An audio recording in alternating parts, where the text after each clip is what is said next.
In the year 2478, humanity had reached a point where they were no longer just residents of Earth, but active participants in the galaxy. Jason Carter stood tall in the Grand Hall of the Galactic Council, his heart pounding as he faced the alien leaders who controlled much of the known universe. The Council's chamber was enormous, with walls shimmering like liquid silver and faint lights that pulsed rhythmically, giving it an almost living quality. Around him, representatives from dozens of species sat silently, their eyes fixed on the humans who had dared to rise so quickly. Jason swallowed hard. He wasn't just representing himself. He carried the hopes and fears of billions of people back on Earth. In front of him, Ziller, the leader of the council, loomed over the assembly. Ziller's body was sleek and metallic, his voice deep and resonant, carrying an authority that made even the bravest tremble. Today, however, Jason refused to show fear. His planet depended on him. The time for patience has ended, Ziller declared, his tone cold and final. Your species advances too rapidly, unchecked and uncontrolled. You create technologies you cannot fully comprehend, endangering not only yourselves, but others. We have watched long enough. Jason clenched his fists behind his back. This wasn't the first time the council had criticized humanity, but today felt different. There was a weight in the air, a sense that something irreversible was about to happen. Ziller continued, his glowing eyes scanning the room. You will surrender all advanced technology developed within the last century. Research facilities, weapons systems, energy grids, all must be dismantled under our supervision. Failure to comply will result in consequences. The word hung there, heavy and ominous. Jason took a step forward, his voice steady, despite the storm inside him. With all due respect, Ambassador Ziller, this demand is unacceptable. Humanity has worked tirelessly to earn its place among the stars. Our advancements are not tools of destruction, they're proof of our potential. Ziller tilted his head, slightly, as if amused by Jason's defiance. Potential. Your history tells us otherwise. Wars, greed, environmental collapse, these are the hallmarks of your kind. Do you truly believe you deserve trust? Jason hesitated. He knew the truth. In Ziller's words, humanity's past was riddled with mistakes, but it was also filled with growth and redemption. We've learned from those errors, he said firmly, and we continue to learn every day. Stripping us of what we've built won't protect anyone, it will only breed resentment. A murmur rippled through the chamber, some aliens nodding, while others stared at Jason with disdain. Ziller raised a hand, silencing them instantly. Your arguments hold no weight here. The decision is final. Compliance is non-negotiable. Jason felt anger bubbling up, but he forced himself to stay calm. Arguing further would only make things worse. Instead, he nodded stiffly and turned to leave, his mind racing with possibilities. As he walked out of the chamber, he couldn't shake the feeling that this wasn't just about technology. It was about control. About keeping humanity small and insignificant. Back aboard the human delegation's ship, Jason slumped into a chair, rubbing his temples. Samantha Brooks, the lead scientist accompanying him, looked up from her tablet. Well? She asked, though her expression suggested she already knew the answer. They're giving us 2 weeks. Jason replied bitterly. 2 weeks to hand everything over or face whatever punishment they decide. Samantha frowned, her sharp features tightening with frustration. They can't seriously expect us to roll over and let them dictate our future. We didn't come this far just to crawl back to the Stone Age. Jason sighed. I know, but how do we fight them? They outnumber us, outgun us, and have centuries of experience in galactic politics. For a moment, neither spoke. Then Samantha leaned closer, her voice low but intense. Maybe we don't fight them directly. Maybe we find another way. A smarter way. Jason glanced at her, curiosity sparking amidst the despair. What do you mean? Samantha hesitated, then smiled faintly. Let's just say I've been working on something they wouldn't expect. As the ship prepared to return to Earth, Jason couldn't help but feel a glimmer of hope. If anyone could find a way to outsmart the Council, it was Samantha. But one thing was certain: humanity wouldn't go down without a fight. When Jason and Samantha returned to Earth, the news of the Council's ultimatum spread like wildfire. People gathered in streets, homes, and public squares, glued to screens, broadcasting updates from world leaders. The message was clear: humanity had 2 weeks to surrender its most valuable achievements or face the consequences. For many, it felt like a slap in the face, a reminder that despite their progress, they were still seen as second-class citizens in the galaxy. Richard Hayes, a seasoned politician known for his calm demeanor, addressed the United Nations in an emergency session. Standing at the podium, he urged caution. "We cannot afford to act rashly," he said, his voice measured but firm. "The Council holds unimaginable power. If we defy them outright, we risk annihilation. Our best chance is negotiation.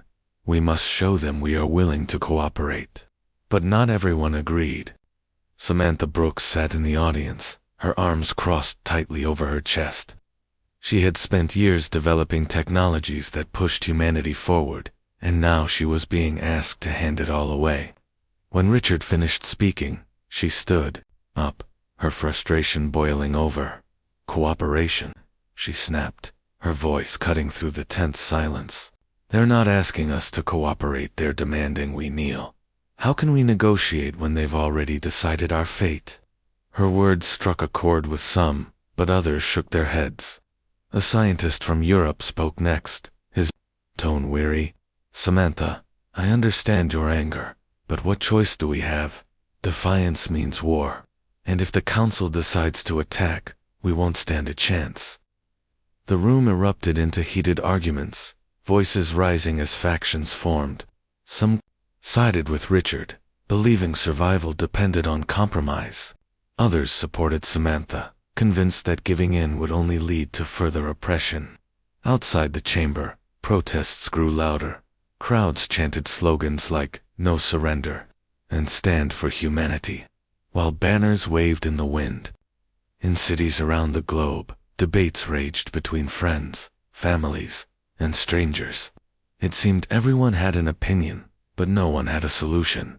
Amid the chaos, Alex Rivera, a brilliant engineer working with Samantha, approached her after the meeting. "You're right," he said quietly. "We can't just roll over. But shouting about it isn't going to change anything. What we need is a plan." Samantha nodded, her mind already racing. "I've been thinking about that. There's a way we might be able to push back without starting a full-scale war. It'll take time, resources, and people who are willing to take risks." Alex raised an eyebrow. "What did you have in mind?" She hesitated, glancing around to ensure no one was listening. Then she leaned closer, lowering her voice. "There's a group of scientists and engineers people I trust who've been studying alien tech recovered during trade missions. We've learned enough to reverse engineer some of it. If we work together, we could create weapons and defenses capable of holding our own against the Council." Alex's eyes widened. "That's risky." "If the Council finds out, they won't," Samantha interrupted. "Not if we keep it hidden. Look, I know it's dangerous, but sitting around waiting for them to crush us isn't any safer. Are you in?" Alex didn't hesitate. "Count me in." Over the next few days, Samantha began assembling a team. Maria Lopez, a former military strategist with a sharp mind and sharper instincts, joined reluctantly, but quickly proved invaluable. Together, they formed what would later be known as Project Donna, secret movement dedicated to defending Earth without provoking outright war. They worked in abandoned warehouses and underground labs, piecing together prototypes late into the night. As tensions mounted worldwide, Jason Carter watched from the sidelines, torn between supporting Richard's diplomatic efforts and joining Samantha's rebellion. He admired her courage, but worried about the consequences if they were discovered. Still, deep down, he couldn't deny the truth. Humanity's future wouldn't be secured through words alone. Sometimes, actions spoke louder, and Project Dawn was ready to make some noise. In the shadows of an old industrial district, on the outskirts of Chicago, Samantha Brooks and her team worked tirelessly. The air inside their makeshift lab was thick with the smell of burning metal and ozone, a byproduct of the alien technology they were trying to replicate. Alex Rivera sat hunched over a cluttered workbench, his fingers moving deftly as he soldered tiny circuits onto a strange device that hummed faintly. Across the room, Maria Lopez pored over blueprints spread across a table, her sharp eyes scanning for flaws in their designs. Samantha paced back and forth, her mind racing. Every second felt precious. Outside, the world was still divided, some calling for surrender, others demanding resistance. But here, in this hidden corner, they were building something real, something that could tip the scales in humanity's favor. "How's it coming?" she asked, stopping beside Alex. He glanced up, wiping sweat from his forehead with the back of his hand. "Close," he said. "But these energy cores are tricky. One wrong move, and we'll fry everything." Maria looked up from the blueprints. "We don't have time for mistakes," she said bluntly. "If we're going to test this thing, it needs to work the first time." Samantha nodded, feeling the weight of responsibility pressing down on her. She knew Maria was right. Project Dawn wasn't just about creating weapons, it was about hope. If they succeeded, they could inspire others to join the fight. But failure would mean disaster, not just for them, but for everyone counting on them. The next morning, Jason Carter arrived at the lab unexpectedly. He had been wrestling with his conscience ever since returning from the council meeting, torn between diplomacy and action. When he stepped inside, the team froze, unsure how to react. Samantha crossed her arms and raised an eyebrow.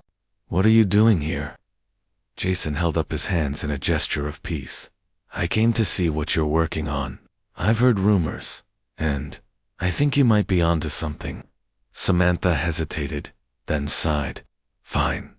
But if you're here, you're helping." She led him to a prototype weapon resting on a stand, a sleek rifle-like device with glowing panels along its barrel. "This is our answer to the Council's threats. Alien tech combined with human ingenuity. It's designed to disrupt energy shields and overload enemy systems." Jason's eyes widened as he examined the weapon. "It looks impressive. Does it work?" Alex chimed in, smirking. "That's the big question. We haven't tested it yet." "Well, maybe now's the time," Jason said firmly. "If we wait much longer, the Council might strike first." Maria agreed reluctantly, and the group prepared for a trial run. They took the prototype to an abandoned quarry miles away from prying eyes. Setting up targets made of reinforced materials, they stood back as Alex powered up the weapon. His hands trembled slightly as he aimed, pulling the trigger with a deep breath. A bolt of crackling energy shot out, striking the target with a deafening boom. The impact sent shards flying, leaving a smoking crater where the object had once stood. Everyone stared in stunned silence. "It works," Samantha whispered, breaking into a grin. "It actually works." But before they could celebrate, a distant rumble echoed through the quarry. A drone appeared overhead, its cameras scanning the area. Someone had tipped off the Council, or maybe they'd been watching all along. "We need to move now," Maria barked, grabbing the prototype and shoving it into a case. As they scrambled into their vehicles, Jason clenched his fists on the steering wheel. "They're already onto us," he muttered. "This changes everything." Samantha met his gaze, her expression resolute. "Good. Let them know we're not backing down." Jason Carter stood in the dimly lit cockpit of a small, unmarked spacecraft, staring out at the vast expanse of stars. The journey to the Council's homeworld had been tense and silent, with only the hum of the engines breaking the stillness. He wasn't sure what he hoped to achieve by coming here, perhaps A last chance to reason with Ziller, or maybe just answers. Either way, he knew it was a gamble. One that could cost him everything. When the ship finally docked, Jason stepped onto the alien station with cautious steps. The air smelled metallic, and the walls shimmered faintly, just like in the council chamber where he'd first heard their ultimatum. He was escorted by 2 guard-stall, insect-like creatures with glowing eyes and sharp limbs that clicked softly as they moved. They led him through twisting corridors until they reached a grand doorway, guarded by more soldiers. Inside, Solara awaited him, seated on a raised platform surrounded by holographic displays. The alien leader didn't rise, but instead studied Jason with an expressionless gaze. "You dare return," Ziller said, his voice low and cold. "Why?" Jason swallowed hard, forcing himself to meet those piercing eyes. "I came to talk, to understand why you're doing this. You claim humanity is dangerous, but we've done nothing to harm your empire." Ziller tilted his head slightly, almost amused. "Your kind has caused chaos wherever it spreads. Your rapid advancement disrupts balance. Left unchecked, you will destroy yourselves and, possibly others." "That's not true," Jason argued, stepping forward. "We've learned from our mistakes. We've grown. And even if we haven't, isn't that better than living under your control? You don't want peace, you want domination." For a moment, Zillar said nothing. Then he gestured to one of the holograms, which shifted to show images of Earth. Cities burned, oceans boiled, skies darkened, all simulations of what would happen if humanity refused to comply. "This is what awaits you," Ziller said simply. "Do not mistake my actions for cruelty. I am protecting the galaxy from your recklessness." Jason felt anger rising in his chest. "Protecting or controlling? You're using fear to keep us down. Well, let me tell you something, we won't stay down." Before Ziller could respond, alarms blared throughout the station. Red lights flashed, and the guards tensed, their weapons drawn. Ziller's calm demeanor faltered for the first time. "What is happening?" he demanded. One of the insectoid guards approached, clicking rapidly in its language before translating. "Intruders detected in Sector 7. Human signatures." Jason's heart sank. Sector 7 housed critical data servers information. Samantha and her team had likely targeted. He realized then that Project Dawn hadn't come here just to fight. They'd come to gather intelligence. But now, they were caught. Ziller turned back to Jason, his glowing eyes narrowing. "You brought them here. I didn't know." Jason shot back, though guilt gnawed at him. Whether intentional or not, his arrival had put everyone in danger. Without another word, Ziller signaled for his guards to seize Jason. As they dragged him away, he shouted over his shoulder, "You can lock me up, but you'll never break humanity. We're stronger than you think." Hours later, Jason found himself alone in a holding cell, the walls smooth and featureless. His mind raced as he replayed the confrontation with Ziller. The Council wasn't just issuing threats, they were already taking action against Earth. He thought about Samantha and the others, hoping they'd escaped. If they hadn't, all hope might be lost. But deep down, Jason believed in humanity's resilience. Even trapped, even outnumbered, people always found a way to fight back. And this time, they weren't fighting just for survival. They were fighting for freedom, for the right to stand among the stars without bending their knees. Back on Earth, the news hit like a thunderclap.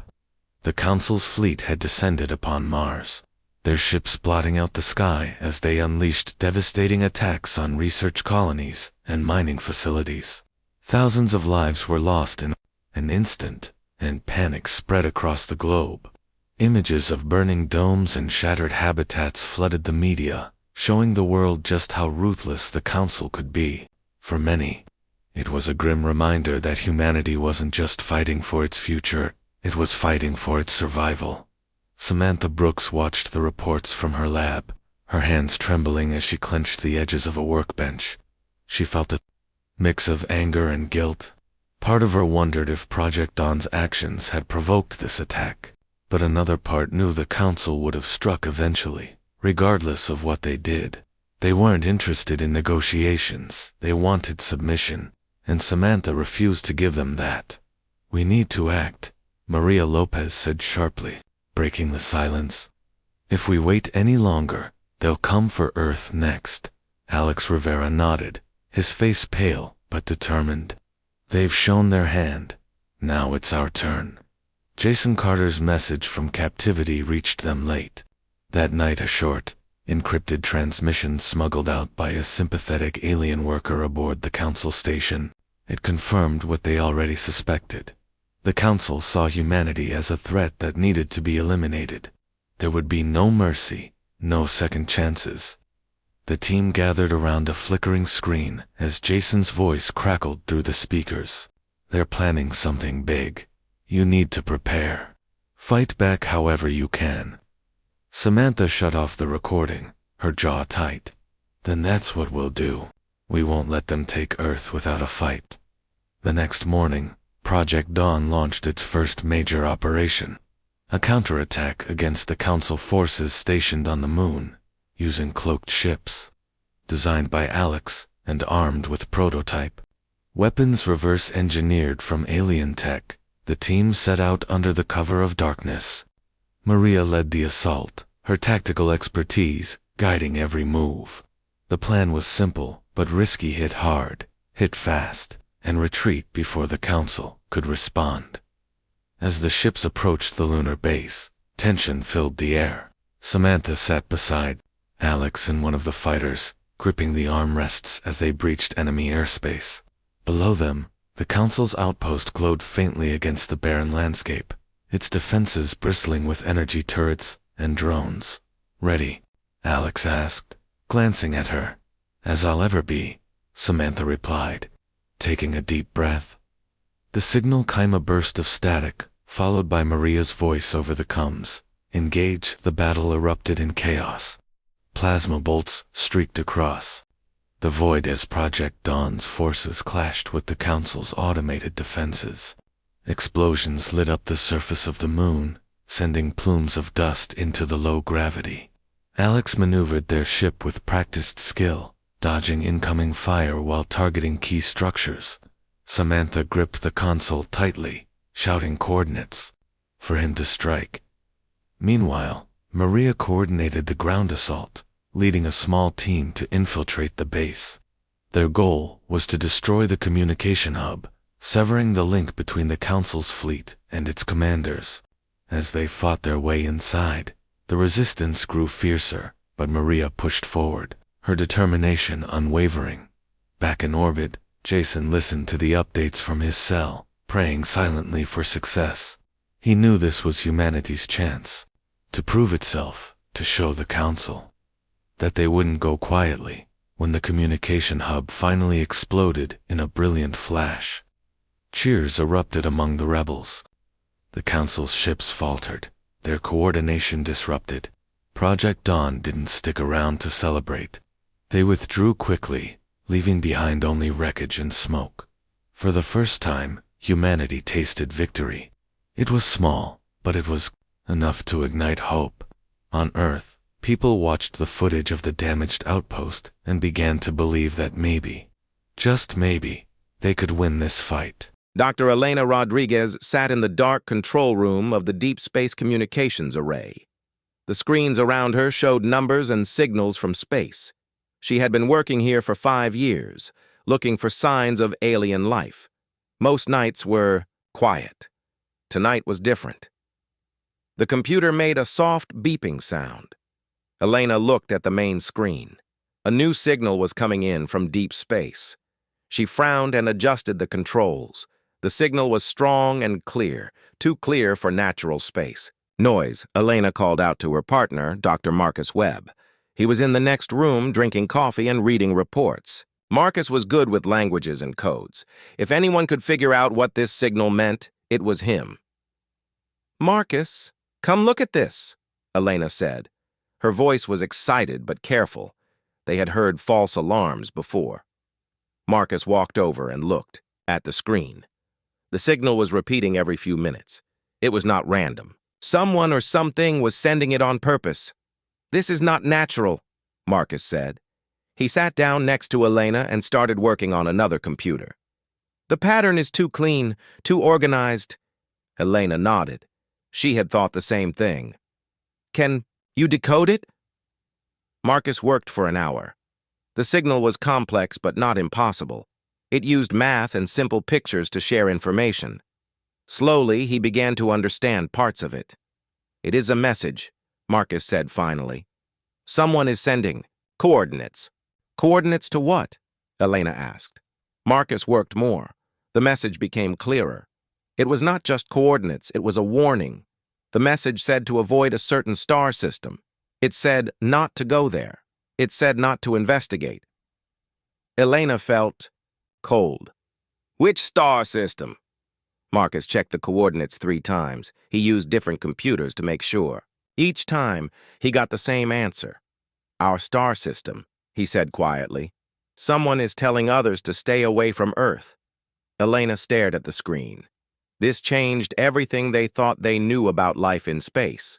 Earth was not alone, but for some reason, aliens were warning each other to stay away from humans. The next morning, Elena and Marcus drove to the nearby military base. They needed to tell someone important about what they had found. The base commander called Admiral Richard Kane in Washington. Admiral Kane was in charge of the new Interstellar Defense Initiative. Admiral Kane arrived by plane that afternoon. He was a tall man with gray hair and serious eyes. He had been a Navy pilot before working in space defense. He listened carefully as Elena and Marcus explained what they had found. "Show me the message," Admiral Kane said. They played the decoded signal for him. The warning was clear. Multiple alien civilizations were sharing information about Earth. They were telling each other to avoid this solar system at all costs. Admiral Kane was quiet for a long time. Finally, he spoke. "How long have these messages been sent?" Marcus had been working on that question all morning. "We checked our old records. Similar signals have been coming in for over 200 years, but they were too weak for our old equipment to notice." 200 years, Admiral Kane repeated. "That is about when we started using machines and factories." Elena nodded. "The timing matches. The signals started when humans began changing the world with technology." Admiral Kane made some phone calls. Within a week, he had put together a team to study the alien messages. Elena and Marcus were part of the team. Dr. Lisa Park, a space scientist, joined them. So did several military, officers, and computer experts. The team worked in a secret building in Nevada. They had the best computers and communication equipment. Their job was to learn everything they could about the alien warnings. Over the next month, they found many more messages. The aliens were not just warning each other about Earth. They were sharing detailed information about human behavior. They knew about human wars. They knew about human technology. They had been watching Earth for a very long time. Dr. Lisa Park made a disturbing discovery. The aliens had a special classification for Earth. They called it something that translated to dangerous world in their languages. Earth was marked on their star maps as a place to never visit. But why? Elena asked during one of their meetings. What makes humans so dangerous to them? Nobody had an answer. The alien messages gave warnings but no explanations. They just said to stay away. They said humans were dangerous. They said contact would be bad for everyone. Marcus found more pieces of the puzzle. The aliens had a network for sharing information across space. When one group learned something important, they told all the others. The warning about Earth was one of the most widely shared messages in their network. Admiral Kane called Washington every few days. He reported what the team was learning.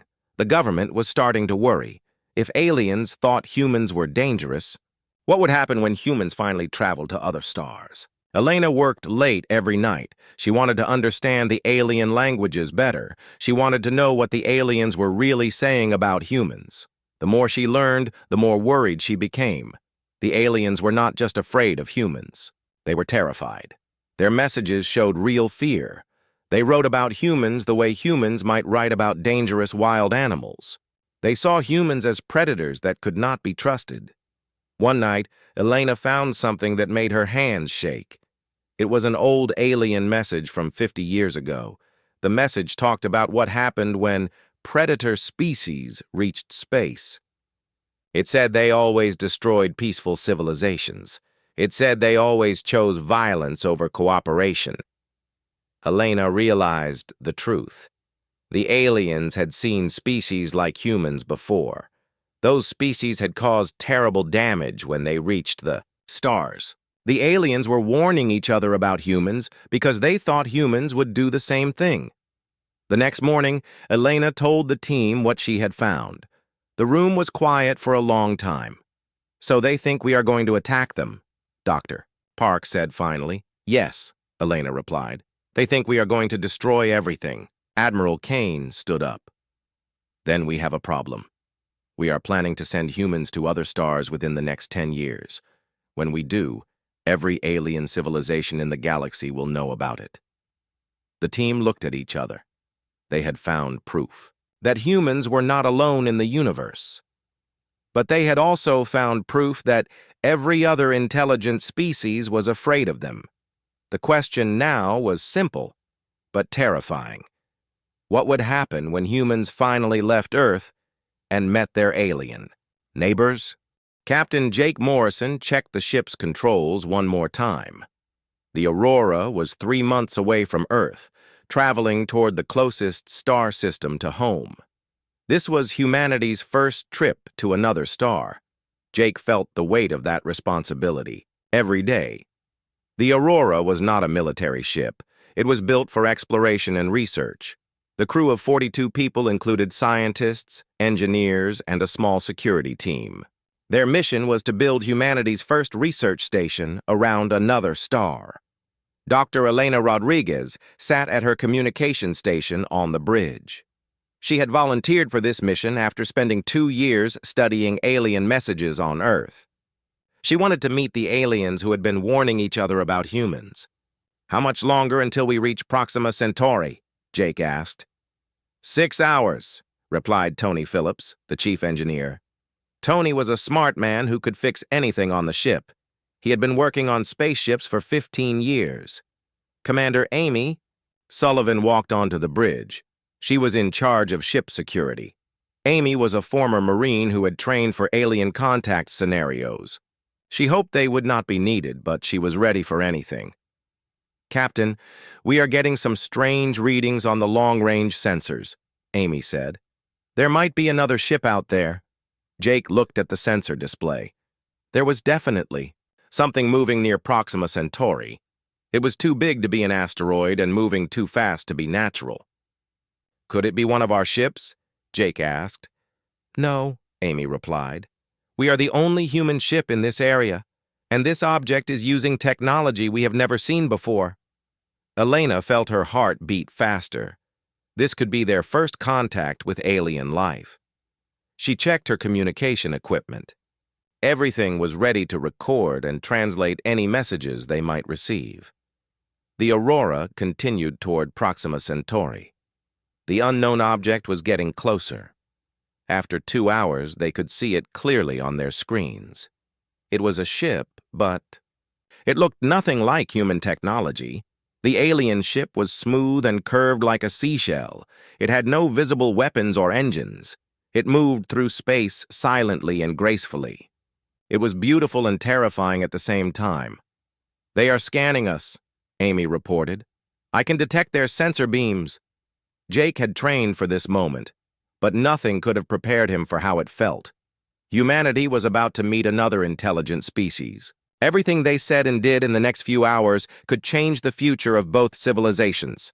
"Open a communication channel," Jake ordered. Elena worked at her station. She sent out signals on multiple frequencies. She used the mathematical communication methods that humans had developed for talking to aliens. She sent pictures showing that humans were peaceful and wanted to communicate. For 30 minutes, nothing happened. Then the alien ship responded. The message was complex. It used mathematics and simple pictures. Elena worked quickly to decode it. The basic meaning was clear.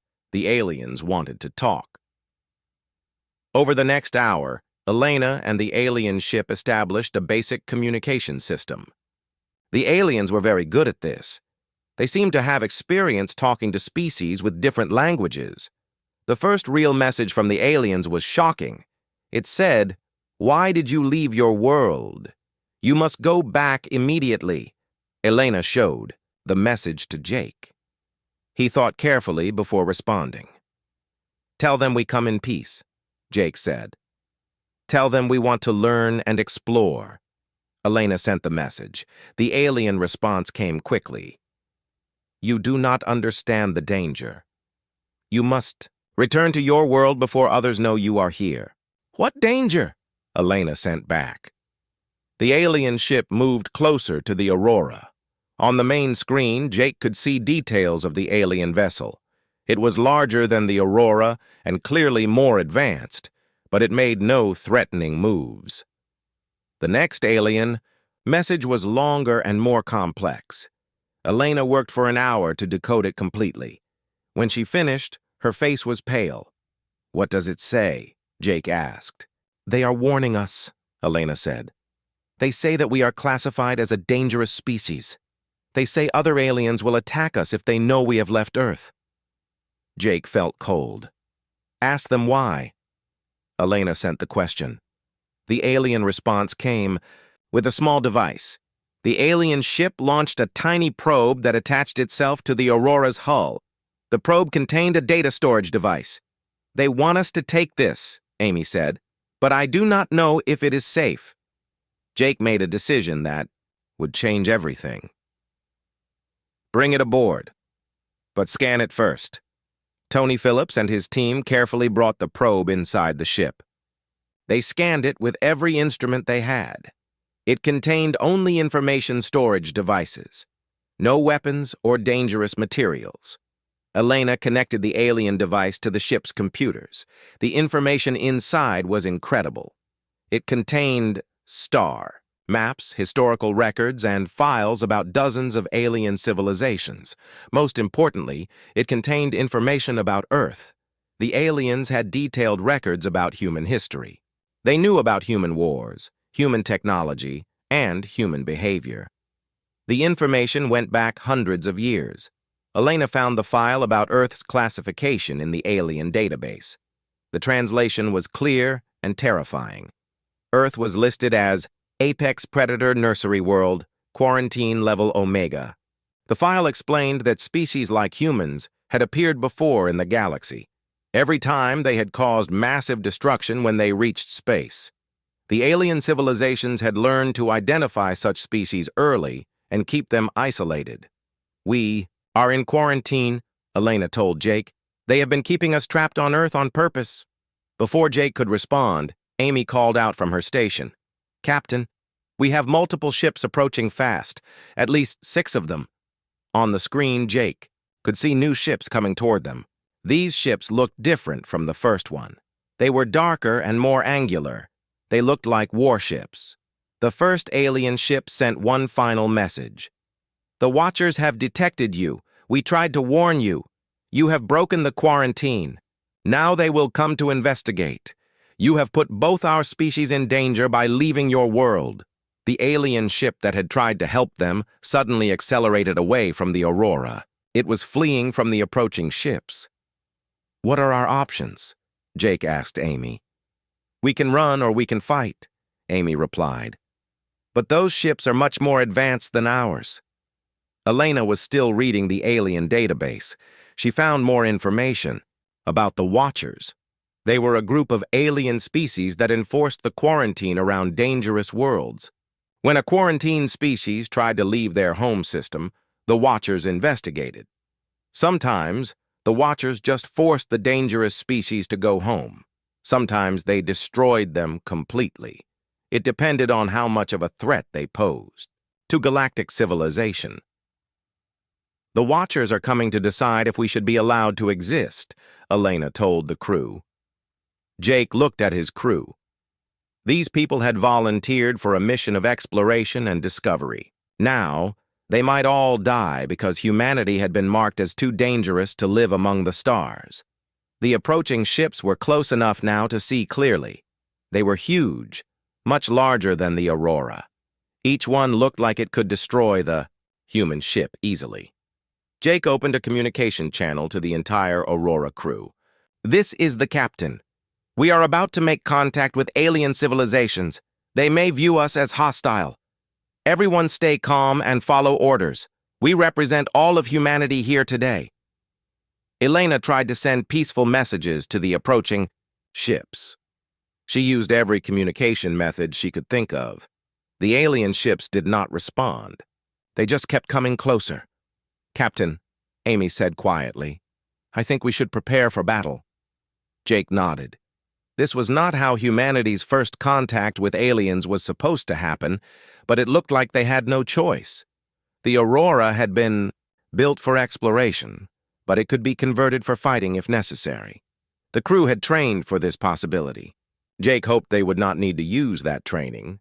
As the alien ships surrounded the Aurora, Jake wondered if this was how humanity's journey to the stars would end.